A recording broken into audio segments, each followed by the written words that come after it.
Thank you for tuning in. How are you all doing?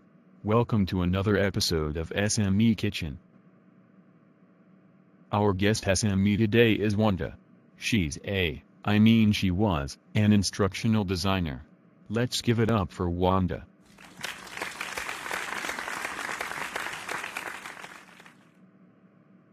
Let's get started. Wanda, what did you look for in an SME? Good point, Wanda. I totally agree with you on that.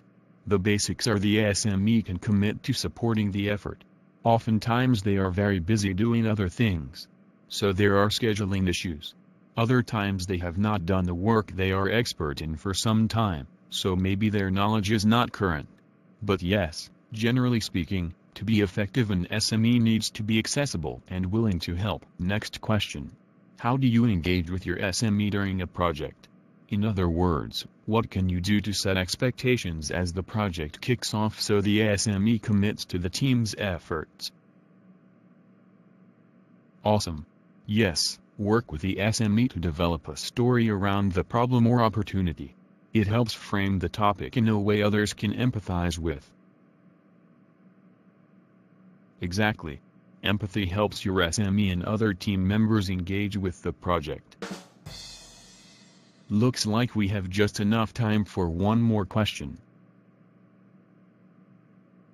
What would you say to a new instructional designer about to embark on their first project? What can they do to get their SME on board? Oh yeah. I am so glad you put it that way. Great communication is a huge piece of the SME relationship. Start with active listening. Prototype early. Give the SME a chance to show you what they are talking about.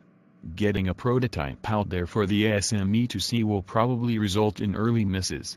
But really they are ways for the SME to communicate where your understanding is. Iteration is a great way to get there. Any final thoughts, Wanda? Awesome. I had not thought of that until you mentioned it. If your current instructional design experience is bumpy, maybe even painful, well then it might be time to try something new. Maybe design thinking is that new thing. Thank you for coming, Wanda. See you again next time on SME Kitchen.